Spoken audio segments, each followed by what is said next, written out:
Hills and Valleys is a podcast that uncovers stories from leaders in healthcare, tech, and everything in between. Straight from the heart of Silicon Valley, we give you a look at the good, the bad, and the future, one episode at a time. Brought to you by Potrero Medical. Hi everyone, Omar M. Khatib, Director of Growth at Potrero Medical, and I'm here in sunny Las Vegas at the American Burn Association annual meeting, and I'm joined here with Dr. Philip Chang, who's been gracious enough to join us and provide his insights on what he's learning and some exciting things that we're seeing in the field of burn. So a little background on Dr. Chang. So Dr. Chang is an assistant professor of surgery in the Division of Trauma, Burns, and Critical Care and Acute Surgery at Weill Cornell Medical College, and an assistant attending surgery at New York Presby Hospital. He's double board certified surgeon and critical care intensivist. He also specializes in treatment of burns of all types for adults and children, as well as surgical critical care, burn reconstruction, laser treatment of burn scars, and selected skin conditions. So, Dr. Chang, thank you so much for joining us. Thank you, Omar. Thanks to you and the audience for listening. So, Dr. Chang, first question I want to start with, if you can kind of give us a little bit more background, because not everybody who goes into medical school decides that they want to go and specialize in burn. What was it about burn that drew you towards it? Because these are the most critically sensitive patients in the hospital. Absolutely. I was inspired to go into burn surgery after doing a burn rotation at Loyola University Medical Center in Chicago. At the time, I was a second-year general surgery resident, very uncertain about what I wanted to do. I spent 6 of the most intense and formative weeks of my life in that burn unit. In that unit, I was very fortunate to meet one of the giants of burn surgery, Richard Gamelli, who really, in my mind, was the complete package. He ran a burn unit, took amazing care of patients, formed a burn team that delivered the top-notch care for these patients. He also was an amazing surgeon to watch in the operating room. He also was a great intensivist, researcher, and I had never seen someone with such deep relationships with patients. There have been burn patients who've been following for 2 decades and just would hug him every time they saw him in clinic. After spending that 6 weeks there, I was just hooked on burns and thought if I could do 1/10 of the good that Dr. Gamelli had done at his time, I would consider my life fulfilled. And thanks to him, I was able to start on a career in burns and have just been thankful every day for the chance to be able to care for burn patients all over the U.S. And so, in your practice, how have you seen the evolution of treatment of burn patients go in the last few years? We are in an especially fruitful time over the past 10 years. There are a number of evolutions and revolutions, frankly, happening in all aspects of burn care. As a surgeon especially, we've been blessed with an explosion of new products over the past 10 years that we in the field are trying to figure out how to make use of. A few of these products are being featured here at the American Burn Association, but they include things such as new dermal substitutes, new ways to expand skin, including Meeks technique and quote-unquote spray-on skin, as well as combining techniques in new ways. In addition, we also have new techniques for assessing burn depth more accurately and to really also track the quality improvements and outcomes of all the burn team efforts. Now, as a surgeon, it's more than just what you see, at the level of the skin. A lot of these patients require a lot of intensive treatment and follow-up afterwards. So from the physiological standpoint, what do these patients look like after they get through the traumatic event of the burns and they get surgery? Absolutely. So this is where there's stratification in terms of kind of degree of burn injury. So patients who tend to have more superficial burns will often heal without scarring, but at the same time there's often for genetic reasons and other factors that we don't always understand, there can be scarring even for those quote-unquote less deep burns. Then for the patients who do suffer the large body burns, let's say greater than 40% of the body, these are the patients that we can struggle with and who often have the disfiguring and life-changing scars that not only affect their appearance but also affect their function and their quality of life in so many ways. It's also beyond the scars, there's also issues with chronic pain, chronic itching, and not as well as the psychological trauma. There's also issues with reintegration back into their family life, into their communities and social life, as well as reintegration back into becoming productive citizens of our society. So these are challenges that are not just part of the surgeon's bailiwick, but as well as all members of the burn team, including social workers, nurses, physical therapists, occupational therapists, psychologists, psychiatrists. It really does take a village of burn specialists to care for each burn patient. Interesting. Now, as a surgeon, leading the surgical team, it seems that you're definitely the point person, the catalyst for all of these events to go start moving forward successfully. What does it take to be a good burn surgeon after the surgery is done, discharging the patient so they move forward in these next steps? I think every burn surgeon I've been fortunate to train with, as well as that I've met through the American Burn Association and other burn groups, their commitment and their passion to really making the lives better for their burn patients. Steve Wolf, the current president of the American Burn Association, just delivered a presidential address where he basically challenged the burn community to keep looking for new ways to commit to improving the lives of our burn patients. In a nutshell, that's what he says is the mission of the burn community in the United States and the world. And I think that is the nutshell of what makes a burn surgeon outstanding for the care of their patients. That commitment to making every aspect of the burn survivor's life better. Interesting. Why do you think he said that? Why do you think he challenged the associations with that statement? Absolutely. In our complex healthcare environment, there are so many distractions that challenge and can distract us from this core mission. Our home hospitals are always challenging us to improve our productivity or to find new sources of revenue. There can also be challenges with electronic health records, not to mention the sheer volume of patients that we see. So it's important to have that shining light to guide us through all of these various challenges that are very important to deal with, but at the same time can sometimes distract us from our core mission of taking care of our burn patients. And now, just in general, for some of the audiences, we definitely have a lot of medical students and residents who do listen to this program. Generally speaking, how long is a burn patient in your care as a surgeon? One of the rules of thumb that has stood for a long time is that for roughly every 1% of the body surface area burned, we usually assume at least 1 day in the burn ICU. And this rule of thumb can obviously be modified, especially if the patient has multiple medical comorbidities or if they're more complex injuries. But that rule of thumb has held steady for the past 5 decades. So, for example, a burn patient who's suffered maybe 80% TBSA burns over their body, we roughly expect that they'll be in the burn unit for 2.5 to 3 months. But that doesn't include the time that these patients will often need in rehabilitation or inpatient therapy, and then the recovery time where they will need to continue working with outpatient therapists as well as psychologists, psychiatrists to make a meaningful recovery. So, I think all medicine, you would agree, is definitely emotionally laborious work. There's a lot of emotional labor that goes into it. It seems definitely so with burn patients because of how traumatic it was. What was the event or what story is there that really turned you on into saying that you want to dedicate your life's work to these type of patients? When I was in burn fellowship training at the Shriners Hospital in Northern California, I had the privilege of taking care of a young boy who had suffered burns over 95% of his body.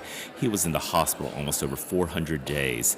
And despite the prolonged period in the hospital, he never gave up. He always, kept talking about his desire to leave the hospital and be able to go back home.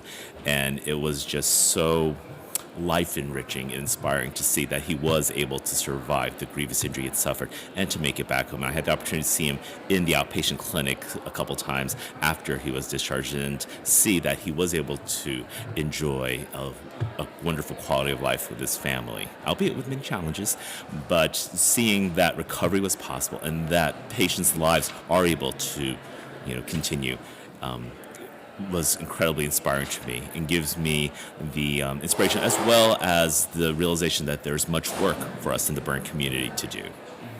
Now, one paper I read of yours, which I found very interesting, was I believe when you were a resident, you wrote a paper on fluid resuscitation, correct? Can you tell us a little bit about, what are some of the important keys and hallmarks of good fluid resuscitation when it comes to these burn patients? So past pioneers in the burn field, notably Charlie Baxter and Tom Shires, had established a lot of the key work back in the 60s, detailing the need for massive fluid resuscitation for patients with large burn injuries. That was really one of the key pillars that helped dramatically improve burn survival, the realization that fluid resuscitation was necessary. Over time, we've had a number of debates and changes in the field in terms of what fluid we should be using. Should we be using albumin? More recently, there have been developments in terms of using computer-guided algorithm systems such as the Arcos Navigator to help guide fluid resuscitation. One of the most exciting developments that was just talked about this meeting yesterday was the fact there is a multi-center clinical trial being sponsored through the American Burn Association to really look at this issue, like what are the benefits of adding colloid and crystalloid resuscitation for burn patients, and can we definitively show the benefits of a mixed approach. Despite this, there are still complications that occur through our aggressive fluid resuscitation, compartment syndromes, lung injury, sometimes acute kidney injury, as well as other organ failures. So there's still much work to be done in terms of our knowledge and use of fluid resuscitation for our burn patients. So let's talk about that, and maybe sort of rope it back to the theme about the challenge that was put to the ABA of constantly innovating. So compartment syndrome. Let's start there. What's the issue with compartment syndrome in terms of the complications? So this, especially for our medical students in the audience, there are a number of compartments in the body which are enclosed either with a tight fascial covering, such as the muscle compartments in the lower extremity, or our abdomen, which is encased, in the peritoneal, or in our brains, which are encased with skull. And with a large fluid resuscitation, there's often edema that forms in these various compartments. And if you have this expansion, but you're limited in terms of the expansion by the tight sheath, the increased pressure then in turn can block off venous outflow, and then if the pressure is a little high enough, can block in arterial inflow. And this can lead to permanent damage to muscles, nerves in the case of the lower extremities, or in the case of the abdomen, that can lead to damage to the kidneys as well as impairment of respiration. Or in the case of the brain, it can lead to permanent brain injury. So all of these compartments are at risk when a patient is receiving massive fluid resuscitation. To put things in perspective, a 70-kilogram adult who suffers like a 70% TBSA burn might end up getting upwards of more than 20 liters of IV fluids in the first 24 hours of their fluid resuscitation. If you think about it, that's adding almost 50 pounds of water to the patient's intravascular space. And, for almost any other patient in medicine, giving more than, 2 liters of fluid can often make clinicians nervous. So when you're delivering, dozens and dozens of liters of fluid, that can really affect the patient's physiology adversely. Interesting. So and I could be completely off on this number, but I know that usually when you drink fluids, a regular human being physiologically expels maybe I think like 20 liters a day in fluid, more or less. Might be more like for a normal person not doing excessive exertion, more on the order of, we assume like 2 liters total. 2 liters total. Okay, so yeah. 2 liters total. So it's a lot less. Mm-hmm. And so you mentioned that a lot of times in fluid resuscitation they get upwards of 20 liters. Mm-hmm. So what kind of pressure and stress does that place on the body, and specifically the kidneys, if they're not working as well? So great question. One aspect of burn patients that makes them different is the fact that the reason they need this extra fluid is that their capillaries become permeable and leaky in a state that really is unmatched in almost any other disease state, apart from maybe acute pancreatitis. So to the point that basically, say you give a liter of IV fluid, maybe only 10% of that fluid will stay in the intravascular space. The remaining 90% of that fluid will go out into what we call the third space, whether it be the interstitium or other body compartments. So even though you give a lot of this fluid, the key organs, the heart, the kidneys, the brain, only sees a small percentage of fluid, and that's why there's such a need for massive fluid resuscitation in the first 24 to 48 hours of these patients. Interesting. And some of the complications that you discussed, how can burn physicians start to look to overcome those things? And actually, let me take a step back. What happens if we don't find ways to accept that challenge of finding ways to innovate over over these current obstacles? So currently we have surgical means of treating compartment syndromes once that are identified in terms of doing various releases such as escharotomies, fasciotomies, or exploratory laparotomies to open up the abdominal compartments, or asking our neurosurgical colleagues to do craniotomies to help expand, relieve the pressure in the brain. But prevention is always far easier than treatment. So one of the challenges often is diagnosing when a compartment syndrome is about to happen. But probably the best step would be to avoid getting to a situation where compartment syndromes can form. And that in turn goes back to fundamental. Is there a way we can give enough resuscitation to our burn patients without risking these potential sequelae of too much fluid resuscitation? One of the things that I had heard, I believe one of the nephrologists had mentioned, is that a lot of times when they have patients, whether burn or not, who have high abdominal pressure, it's hard to get surgeons to come in and check if the abdominal pressure hasn't reached a certain level, and then by that time it's already too late. Do you feel that that's one of the issues right now, is that a lot of these things are being caught when it's too late? Yes, there for various systemic reasons or various variations in how the care of burn patients is organized, and especially if that care is not being handled at a burn center, especially if it's a hospital that maybe only sees 1 or 2 burn patients a year. Sometimes the care providers are not as aware of these potential consequences of compartment syndromes or too much fluid resuscitation, and oftentimes when the compartment syndromes are diagnosed too late, there are lasting effects. Especially in the case of the abdominal compartment syndrome, there can be lasting effects on the kidneys. To go further, talking about acute kidney injury, not only is an issue of sometimes inadequate fluid resuscitation or too much fluid resuscitation in case of compartment syndromes, there also seems to be effects of what we call the cytokine storm. With a large burn injury, there is a massive cytokine release that occurs, and it's well known that a number of these mediators will often adversely affect blood flow to the kidneys, and this in turn will magnify the effects of kidney injury. We're very fortunate that our nephrology colleagues do have dialysis, and every hospital I've been at, our nephrology colleagues have been eager and willing to help support our burn patients that get into renal failure. But the renal failure complicates their care immensely and prolongs their hospitalization. Unfortunately, it can lead to lasting effects on their kidney function. I have had a number of burn patients who continue to require dialysis for months to years, even after they had finished healing from their burn injury. Interesting. The thing that's really fascinating about dialysis, and in a scary way, is that, to my knowledge, it's the only chronic condition that you can get discharged from the hospital with. And be on a machine for. Like, you don't see patients on ventilators or anything like that after being discharged if they have a chronic condition. For you to be able to better manage that,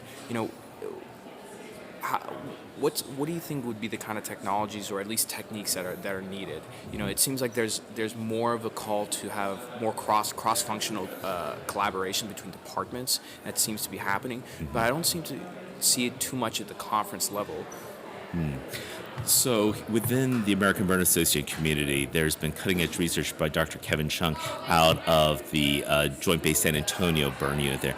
He has pioneered the use of early hemofiltration in burn patients, often within the first days after burn injury, to not really, even before they're showing signs of fulminant kidney injury, to basically filter out the cytokines that are injurious to the kidney. And by filtering out these cytokines using dialysis machines, he has been able to show in some of his research studies to decrease some of these harmful consequences of the burn injury.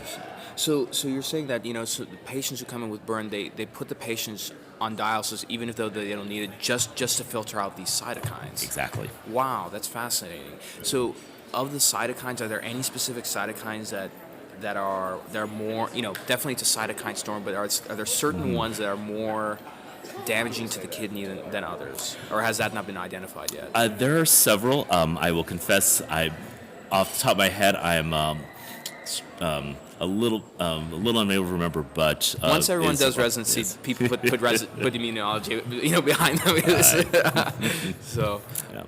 So, what are some of the exciting things that you've seen so far here at the ABA conference?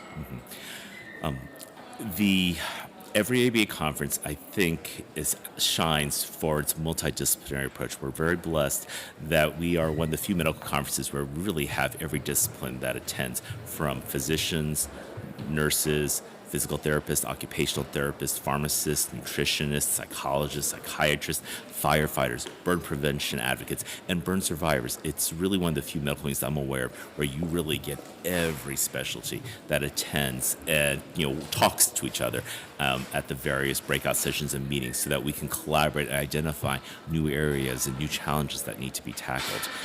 At this particular ABA so far, there have been a number of sessions that have really looked at this issue of how do we assess what quality burn care is. That is definitely one of the kind of raging issues that's going on in our field. There have been a number of also discussions about how are we using some of these newer skin products to really help treat our burn patients' injuries and to get them out of the hospital faster. So it's an exciting time in the burn field. And in your current practice, in terms of techniques and new approaches, has there been anything that you've adopted in the last few years that just made a major change in the way your patients have been doing? Currently, we are in working with a couple of these product companies. We've had the opportunity to use a RECELL, which is a means of expanding skin grafts. Currently, for the past several decades, we've been using mechanical means to what we call mesh our grafts, so that we can expand them 2-to-1, 3-to-1, or 4-to-1, which allows us to cover more wound with the same amount of skin. The RECELL technology, which was developed by Fiona Wood in Australia and was just a few years ago recently approved for use in the United States, gives us the opportunity to, quote-unquote, expand the skin up to 80 folds. So basically with, say, a 2 centimeter by 2 centimeter square of skin, we in theory could cover 320 square centimeters of skin, which would be huge because donor sites cause significant pain as well as healing issues for patients. So if we are able to cover patients' burn wounds with just a small amount of their own skin, that would be a huge advancement. And some of the early uses of RECELL on our patients have been very promising so far. There's also other products in terms of what we call dermal substitutes, such as biotemporizing matrix, another product that has emerged out of Australian research that we're using to see if that we can improve the quality of our skin grafts. One of the challenges we have is that in our current paradigm, we often use split thickness skin grafting, which will take the epidermis and part of the dermis to cover wounds. But the difficulty is that the quality of skin is heavily dependent on how thick we take the dermis. And for various logistical reasons, we usually take very thin dermis, which is good for donor site healing, but leads to problems down the road in terms of scarring for the grafted areas. Now you mentioned, the use of certain paradigms, and one thing that we've heard from a variety of physicians is this bias called the Semmelweis bias. So for those of you who don't know, Ignaz Semmelweis was a famous physician who discovered hand washing, but it took literally 2 to 3 decades, sometimes 4 or 5 in certain places, for it to be adopted. And the issue is that medicine has this habit, and for good reasons, of holding on to old paradigms. Are there any old paradigms that the burn community might be holding on to and needs to let go? That is an amazing question. I will say briefly about Ignaz Semmelweis. There is a phenomenal biography describing his challenges that was written by Sherwin Newland, a surgeon who was a great historian of surgery back at Yale. So I would highly recommend that book. And we'll leave that in the show notes for sure. Thank you. But in terms of some of the paradigms that are probably subject to change at this time, given the rise of new products such as Nexobrid, RECELL, BTM, and others, we may be at a point where rather than excising and grafting every wound, we may be at a point where, frankly, it may be better to enzymatically debride the wounds, go for less surgery, allow the patients to heal it with the RECELL, and then with some of the reconstructive advances that have been made with laser treatments and other reconstructive techniques, we might be able to deal with the scars more readily now than we could have 20, 30 years ago. There's some talks at some of the Shriners hospitals that perhaps, especially for kids with smaller burns, rather than subjecting them to surgery to excise and graft the wounds, we allow the wounds to heal with scarring and then treat the scars, and that can be less traumatic and provide better functional outcomes for the kids. So that's one, I think, major paradigm changing from a burn surgeon point of view.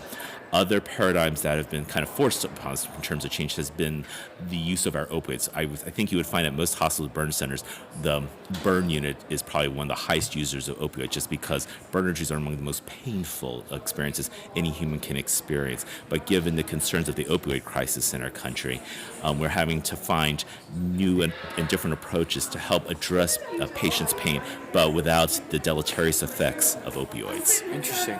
And you said something very interesting I have to point out. So you said that one of the paradigms is getting away from the surgery and excision of the skin and allowing it to heal. So you're a surgeon. You're saying that we might have to let go of doing surgery and focus more on healing, which is impressive because I think Osler said it, that the first rule, first duty a physician has is to educate the masses, not to take medicine, right? And so do you feel like with new technology, new techniques, it's allowing physicians, surgeons alike to go back to whence they came, which is less about procedures and more focus on healing? I think it's both a step back, like you said, in terms of really focusing on what's the best for the patient, as well as the future in terms of then turning our attention to some of these long-term challenges that burn patients face. One way that I had it described to me by one of my mentors that surgery is a powerful tool, but in the end, we are all doctors, and our mission is to heal and to treat our patients. So that if we're using our surgery toolbox less often, we can use other toolboxes to help our burn patients with other aspects of their condition. Interesting. Now, overall, in terms of letting go of old paradigms and moving forward, do you feel like the burn community is a little bit better than the perhaps other areas of medicine and moving forward on this, or is there still some resistance? I think the burn community is like other communities in medicine in that we are all, very much reliant on our previous experience to take care of burn patients. And it can be very difficult to break away from those paradigms when we know those techniques work for keeping our patients alive and getting them to a point where they can return to the community. Other challenges are that it's a relatively small community. There are only about 125 burn centers in the United States, and at most, each burn center has 2 to 4 burn surgeons. So maybe there are only about 600 of us, in the U.S. practicing, and not all of us practice burns full time. We're often also, covering trauma or doing general surgery or plastic surgery careers. So. That's another challenge, but it's also opportunity because with our differing backgrounds, we can bring in new advancements from the differing fields to bring to this issue of the burn patient. Other aspects that also provide a challenge are the fact that there are advancements in a lot of these other fields, and sometimes it does take time for that knowledge to disseminate within the burn community. Like, for example, there's been an explosion in the number of wound care products available in wound care clinics, but a lot of burn centers don't do wound care, in terms of dealing with patients with chronic wound care. So sometimes the sharing of knowledge from those fields takes time. Interesting. With patients that come in who are burn patients, what are some of the major hurdles in terms of complications that come up that prolong and complicate the process? Because you have enough already to deal with just with the burn itself. What other complications come up that make it a much more serious matter than it should be?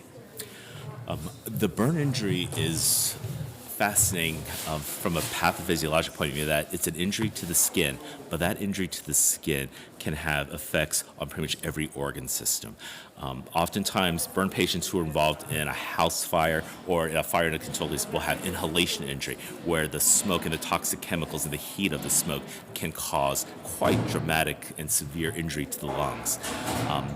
The other downstream consequences of that cytokine storm from the burn injury can affect the kidneys, the liver, even muscle mass.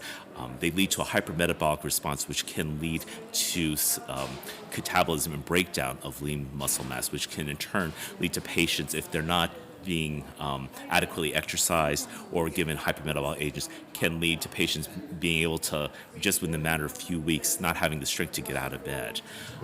Other challenges can be the fact that the need for nutritional support in these burn patients. Burn patients sometimes need twice as many calories as an uninjured person, so it's not uncommon for us to need to place feeding tubes and for burn patients to receive months and months of nutritional support through that feeding tube. I've fed burn patients up to 5,000 calories a day just because they needed that much energy and extra protein in order to handle the hypermetabolic response and the wound healing needs of their injuries. And along with that, you administer a lot of fluid resuscitation as well? In the initial phases, but then the challenge that becomes after that initial 24 to 48 hours, how do we, give them enough fluid so that we can account for the insensible losses that patients are losing from their open wounds, but at the same time, not so much fluid that we can cause problems with pulmonary edema or other issues.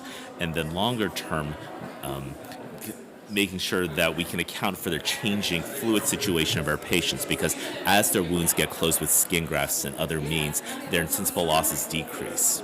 Interesting. And in dealing with these patients, is it the first 24 hours and 48 hours that you're most concerned? What keeps you up at night as a surgeon? And I know there's a lot of things you can, I know I asked kind of like a Pandora's box question, but No, it's a great question. Like in that first 24-hour period, very much how the fluid resuscitation is going is of great concern.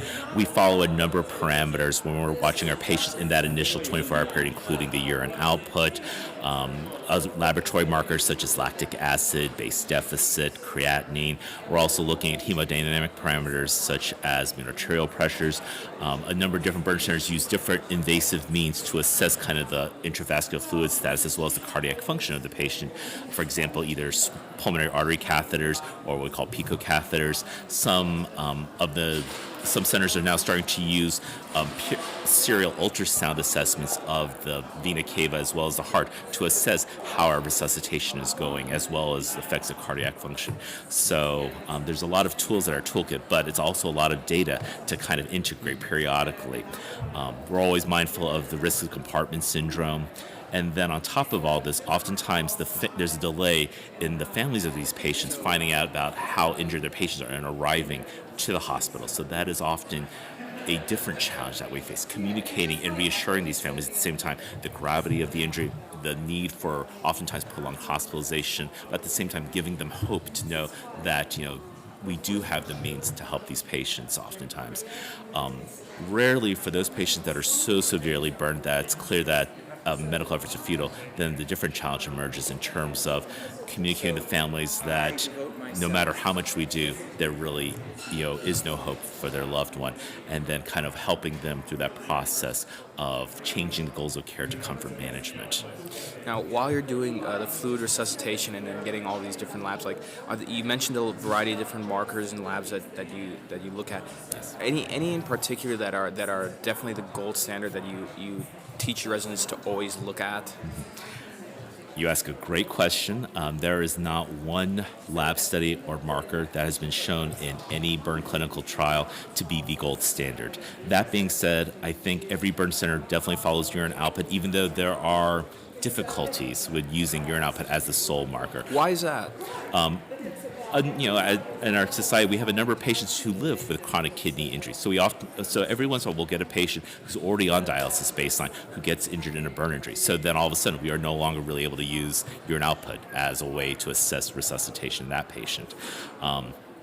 In addition, it's not a direct correlation between the intravascular fluid status of the patient and the urine output. That aforementioned cytokine storm seems to affect some patients more than others, and some patients' kidney function can be seriously depressed for several hours after the injury. So there's not always that correlation between giving more fluid and seeing increased urine output.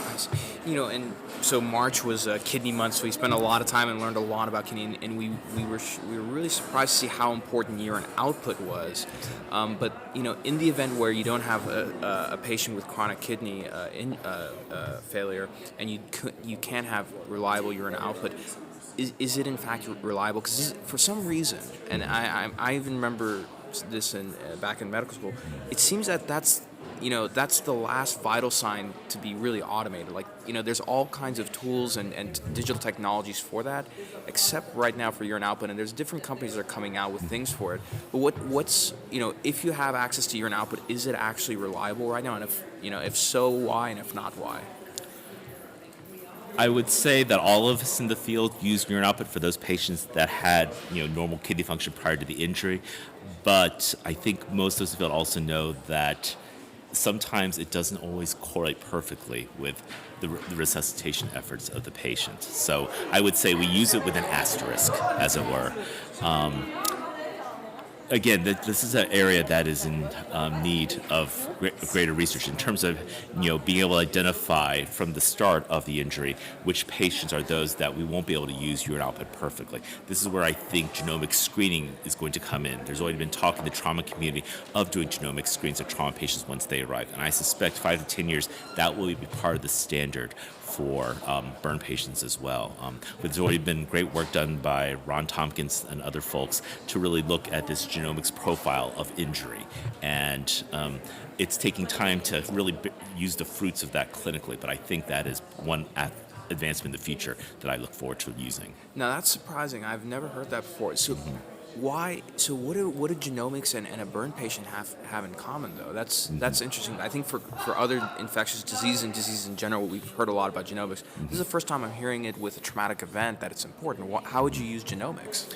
So trauma and burns classically would focus on the impact of the injury on the patient, assuming that all patients had the same physiologic responses to injury. As it turns out, as we all know, humans vary. We obviously vary externally, which we can see. What we haven't been able to really appreciate until very recently was how much we vary in terms of our responses to injury, such as in terms of how much, for example, IL-1 do we secrete in response to this level of injury, how much TGF is involved in terms of healing process down the road, and this is where I think the advances will really come in terms of the translational research from the basic scientists to the bedside in terms of understanding, the implications of a genomic screen for the expected hospital course for our patients, and in turn using that knowledge to really custom tailor, treatments for our patients. Kind of the dream of precision medicine, basically, to really customize, the medical care for each patient's unique physiology and pathophysiology. We're not there yet, but there are definitely efforts being made at a number of centers to really get to that point. Fascinating. Do you feel like at some point in the future there's going to be more computer science and data science based lectures in medical schools so that medical students start learning how to apply and use these sort of things? Already there. In fact, Really? Every time I talk to medical students who I mentor, I tell them definitely make sure you've got your statistics training, make sure that you have some comfort with data science, and if you have any interest that I encourage that actually that students should think about doing that at least as a minor, if not a major, because I think those medical professionals who have the comfort with data management, data sets, will be, really the pioneers of the next revolution in medicine. Wow, fantastic. Well, we're getting close to wrapping up, and we really appreciate you spending time with us. But, for those who want to perhaps follow you and engage with you, where's the best place to find you online? Absolutely. So you can find me a number of ways. I'm accessible via Twitter. My handle is Manhattan Burn Doc. I also use LinkedIn, Instagram to a much lesser extent, but I'm also available through the Weill Cornell website. I can be reached via email there, and I welcome inquiries, especially from pre-medical students and medical students who might be interested in looking at a career in burns. I was inspired by a burn surgeon, over 15 years ago to get into this field, and one of the challenges we have in our field that it's not a field that a lot of clinicians A know about and B are drawn into. So we are always looking to cultivate that next generation of burn specialists. So if you have any interest, please reach out to myself and other burn care specialists around the country, and we will be more than eager to welcome you to our community. Wonderful, Dr. Chang. Hey, thank you so much. We greatly appreciate it. Thank you, Omar, for this opportunity.